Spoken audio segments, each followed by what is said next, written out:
Apa saja sih dampak buruknya ketika seseorang kelebihan energi negatif, baik secara biologisnya dia, psikologis, dan juga fisiologis?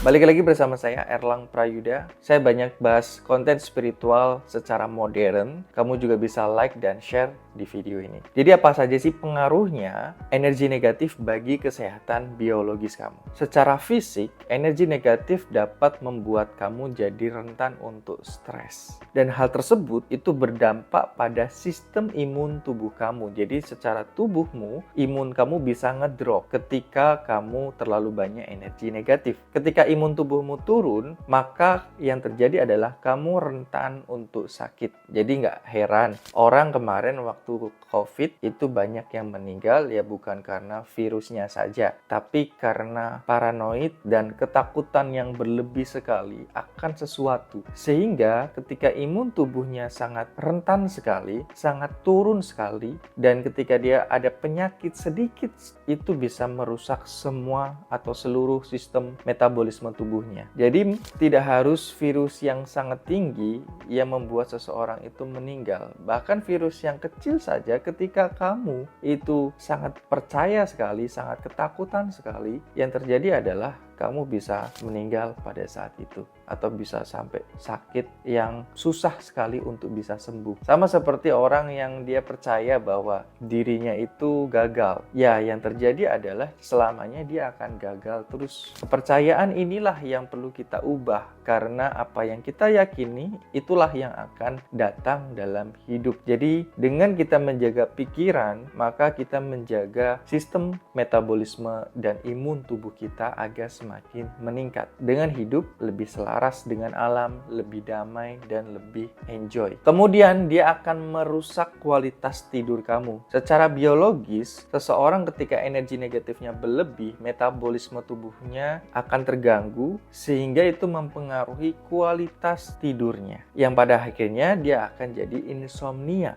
Dan bahkan ketika dia bisa tidur, dia sering bangun di tengah malam, mimpi buruk, kemudian bangun itu juga gelisah terus. Nah, itu adalah faktor ketika kamu kelebihan energi negatif. Energi negatif yang berasal dari pikiran-pikiranmu, yang berasal dari informasi yang kamu serap, dan itu yang buruk semua. Sehingga apa? Pikiranmu akan terus bekerja meskipun tubuhmu tidur. Itu yang membuat kita jadi meskipun tidur rasanya kayak lemes, lunglai, lesu, nggak bertenaga, nggak bergairah. Karena pikiranmu itu tidak tidur tapi badanmu tidur, sehingga kamu bangun ya tetap masih capek. Harusnya apa yang bagus ketika kamu tidur, tidur semuanya, tubuhmu, pikiranmu, semuanya tidur. Ketika tidur atau istirahat, yang terjadi adalah kamu seperti recharge, bangun-bangun seger. Pernah nggak kamu meskipun tidur sebentar, begitu bangun itu segernya luar biasa. Nah, hal itu terjadi karena tubuhmu itu dan pikiranmu juga tidur. Ketika kamu belajar ilmu hipnosis atau NLP, kamu akan mendapati sebuah gelombang otak. Nah, ketika kamu mengalami yang tadi saya sebutkan, itu kamu berada di kondisi delta, di mana kamu tidak bermimpi, kemudian kamu tidur deep sleep, dan bangun-bangun kamu sangat segar sekali. Dan secara biologis juga, energi negatif ini dapat menyebabkan seperti stres yang kronis, dan hal itu bisa berkontribusi pada perkembangan penyakit jantung,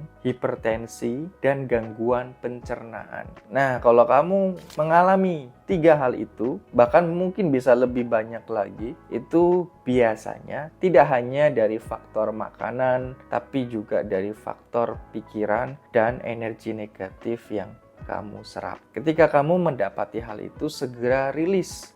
Tidak hanya secara obat-obatan, secara medis, tapi juga kamu perlu merilis secara jiwa atau energi yang kamu serap tadi. Ketika pencernaanmu sering, misalnya kamu mengalami GERD, asam lambung, MAH, nah itu salah satu pemicunya yang sering terjadi adalah kekhawatiran, kecemasan berlebih. Nah, kekhawatiran, kecemasan berlebih sumbernya dari pikiran. Adanya pikiran karena kita menyerap semua informasi dari lingkungan kita. Coba kamu di hutan, banyak pikiran nggak? Pasti nggak akan ada pikiran. Kenapa? Karena di hutan itu murni, informasinya zero. kamu ketika kembali ke hutan malah justru informasi yang kamu bawa itu diserap oleh pepohonan alam yang ada di situ, sehingga kamu tidak berpikir lagi di situ. Makanya orang piknik berlibur itu pasti ke hutan, ke alam. Gak mungkin dia piknik ke kota. Ya mungkin ada, itu dari desa ke kota. Tapi kalau dari kota pasti ke desa, pasti ke kampung. Begitu ke kampung, enak, enjoy. Begitu balik lagi ke kota, balik lagi seperti semula. Jadi ada juga orang yang sering misalnya dikit-dikit jantungnya berdebar gitu ya. Dan ketika dicek ke dokter, spesialis jantung, ternyata nggak ada apa-apa gitu. Dan memang mungkin secara pikirannya saja, secara tubuhnya saja yang terlalu berlebihan. Sehingga dia merasa was-was, cemas, jantungnya sering berdebar seperti itu. Kemudian hipertensi, darah tinggi terus ya, vertigo dan lain sebagainya. Semua itu juga bisa berupa manifestasi dari energi negatif yang selama ini kamu serap. Jadi, ketika kamu ingin menyembuhkan dirimu tidak hanya secara faktor nampak, tapi kamu juga perlu mengobati secara faktor tidak nampak, yaitu berupa merilis energi negatif itu. Kebetulan aku ada kelas untuk mengatasi hal itu namanya Private Coaching Hypnosis Reduction. Kamu bisa klik aja linknya di deskripsi. Oke, kita lanjut di pengaruh secara psikologis. Secara psikologis, itu energi negatif dapat berpengaruh terhadap stres dan juga kecemasan kamu. Ketika seseorang dikit-dikit cemas, khawatir, stres ya, biasanya ketika orang stres, cemas itu mikirin masa depan. Tapi kalau orang takut, dia mikirin biasanya adalah masa lalu. Nah, ketika kamu hidup dalam masa depan dan masa lalu, yang terjadi adalah kamu nggak akan tenang. Mau seberapa banyak pun uang yang kamu miliki, kalau kamu selalu hidup dalam dua dunia itu, antara masa depan, masa lalu, kecemasanmu jadi meningkat. Kamu nggak tenang, meskipun kamu banyak duit, meskipun kamu mungkin berlimpah. Tapi beda halnya, orang yang sudah tenang, sudah happy, sudah enjoy, dia pasti akan berlimpah secara batin dan secara materi. Itu sudah pasti biasanya. Tapi orang yang secara materi berlimpah harta, belum tentu secara batinnya juga berlimpah. Karena seringnya yang saya temui dari klien-klien saya adalah mereka secara kekhawatirannya sangat tinggi, kecemasannya sangat tinggi. Dia memikirkan masa depan, mungkin memikirkan bisnisnya, kemudian ketakutan-ketakutan yang dulu itu belum merilis sehingga dia bawa terus dalam kehidupannya. Ditambah dengan kecemasan yang terjadi, ditambah juga dengan apa yang dia alami saat itu. Sehingga dia tidak tenang dalam menghadapi apapun yang ada di hadapannya. Dia tidak tenang menghadapi tantangan kehidupan. Karena kan kalau kita dalam menghadapi hidup ini perlu lebih enjoy, perlu lebih tenang. Karena kalau kita nggak tenang, kita akan salah mengambil keputusan. Nah, itu pasti akan mengacaukan semuanya. Karena untuk bisa jernih dalam mengambil keputusan, kita perlu tenang dulu. Kita perlu relax dulu. Untuk bisa relax, untuk bisa tenang, kita nggak butuh masa depan, nggak butuh masa lalu. Yang kita butuhkan adalah saat ini. Jadi menyadari saat ini, menyadari tubuh, pikiran, dan perasaan kita. Dan selanjutnya, kamu bisa mengalami depresi. Jadi merasa bahwa diri kamu sangat menderita sekali, sangat kesepian sekali, tidak ada orang yang membantu kamu merasa dan meyakini bahwa kamu tidak berdaya. Jadi depresi seperti itu. Bahkan di beberapa kasus ada yang mengalami waham. Waham itu ketika kamu meyakini diri kamu itu tidak berguna. Jadi antara realita dengan apa yang kamu pikirkan itu berkebalikan. Misalnya kamu itu sebenarnya punya tenaga, tapi kamu merasa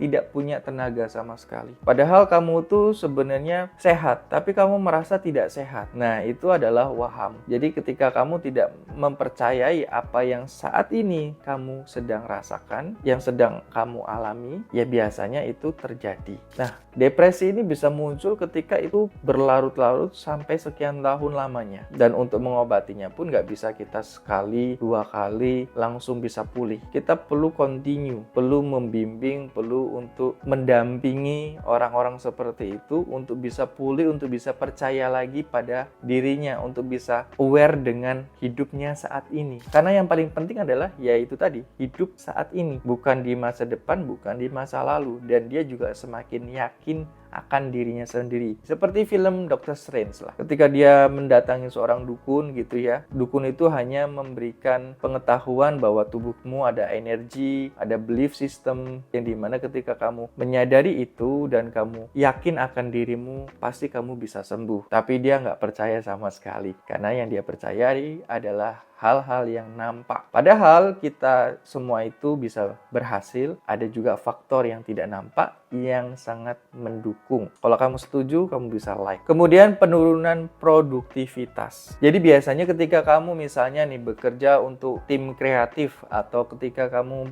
berkarya, membangun bisnis atau ya bekerja menggunakan pikiran ya, itu kan biasanya butuh kreativitas, butuh ide-ide yang cemerlang. Ketika kamu kebanyakan energi negatif, kamu jadi susah untuk berpikir, kamu jadi susah untuk produktif. Mau berkarya itu sulit. Bahkan misalnya aku bikin video seperti ini, idenya susah muncul, susah keluar. Nah, itu biasanya ketika kita kelebihan energi negatif. Ketika kita sudah bisa membalancekan energi negatif dan positif itu sehingga menjadi netral, yang terjadi adalah kita bisa lebih kreatif, kita bisa lebih happy, kita bisa lebih semangat, kita bisa lebih punya tenaga untuk melakukan itu, punya tekad yang kuat untuk melakukan itu. Dan tentunya ketika kamu lebih kreatif, kamu akan semakin mudah mendapatkan pundi-pundi rupiah atau dolar. Karena kreativitas itu merupakan awal dari kesuksesan seseorang. Karena orang sukses itu biasanya berawal dari kreativitasnya dia. Kreativitas yang dijual pasti akan mendapatkan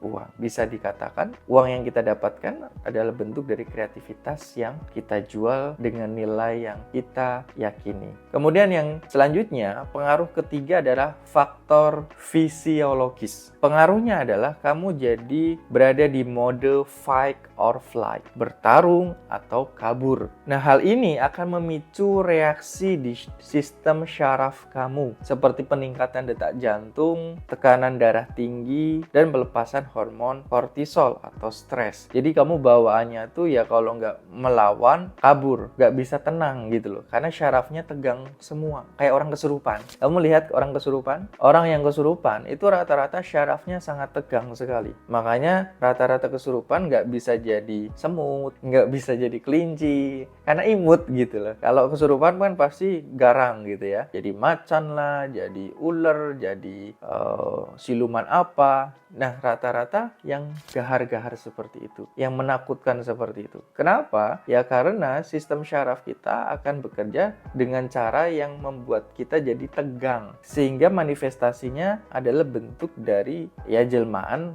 hal-hal yang seperti itu. Jadi bagaimana misalnya kalau mengobati kesurupan? Nah, itu nanti kita next video bahas. Terus kalau kita misalnya modenya fight or flight, yang perlu kita lakukan gimana? Yang perlu kita lakukan adalah kita melepaskan stres di tubuh. Nah, kebetulan aku sudah bahas videonya cara melepaskan stres di tubuh itu di sini atau kamu di sini. Itu aku bahas 3 cara praktis melepaskan stres di tubuh. Selanjutnya adalah ketegangan otot. Jadi energi negatif yang berlebih itu akan membuat pikiran kita dan tubuh kita jadi stres. Dan itu akan memicu bagian otot kita itu jadi menegang, nyeri, bahkan tidak nyaman. Kalau kamu pernah mengalami fisikmu tidak nyaman, otot-ototmu pegel-pegel, kemudian juga nyeri secara sendi, secara fisik, itu bukan karena kamu kelelahan. Ya bisa jadi kalau memang kamu kerjanya menggunakan fisik. Tapi kalau kamu kerjanya pakai pikiran, sedangkan mungkin kamu ya duduk, kamu mungkin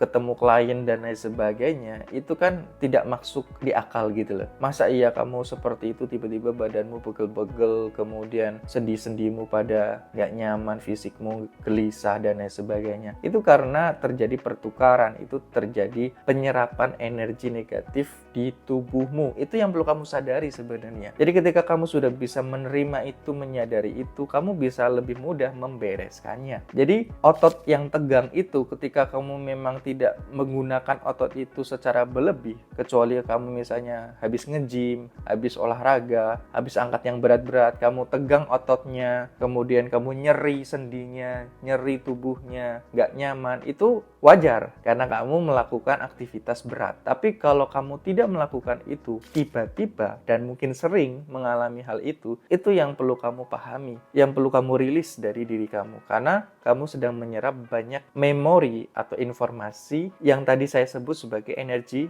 negatif itu masuk ke dalam tubuh kamu. Kemudian adalah pola makan jadi tidak sehat. Nah, energi negatif yang berlebih karena dia membuat tubuh kita jadi stres atau tidak nyaman, maka secara makanan juga biasanya kita amburadul. Apa saja dimakan karena bawaannya lapar, karena bawaannya pengen ngemil untuk mengurangi stres di tubuh. Makanya kamu pengennya makan seperti itu. Atau bahkan kamu jadi kurang makan karena ada juga orang stres jadi nggak mau makan. Jadi mau itu udah beberapa jam dari pagi sampai sore kayak orang puasa, jadi dia nggak makan. Nah, kekurangan makanan seperti itu akhirnya bikin fisik jadi kurus. Nah, tentu hal ini bisa berdampak pada kesehatan fisik kamu. Beda ketika orang berpuasa dengan orang yang stres kemudian dia tidak makan. Karena yang terjadi adalah stres yang tadi orang tidak makan, biasanya dia juga jadi nggak minum, dia jadi tidak memasukkan apapun ke dalam tubuhnya. Bahkan mungkin sampai tubuhnya sendiri yang memberitahu dia dengan mengeluarkan rasa sakit, misalnya sakit nyeri lambung lah karena jarang makan. Nah, itu yang sering kali biasanya dokter katakan, kita sakit lambung, asam lambung karena jarang makan.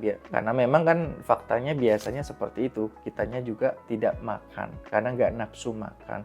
Akhirnya ada obat menambah nafsu makan. Padahal sebenarnya obat yang paling ajaib adalah dengan melepaskan stres tadi sehingga tubuh kita nyaman, aman, dan tenang. Ketika udah aman, nyaman, dan tenang, relax, kita makan itu teratur, kita makan itu tahu apa yang dibutuhkan dan apa yang kita masukkan ke dalam tubuh itu sesuai dengan kebutuhan diri. Makanya energi negatif itu bisa sangat berdampak buruk sekali bagi hidup seseorang kalau dia tidak mau menjaga kesehatan dirinya. Jadi semoga bermanfaat konten yang saya share hari ini. Dan kalau kamu memang suka dengan konten seperti ini, silakan bisa subscribe, like, dan komen di video ini. See you the next video.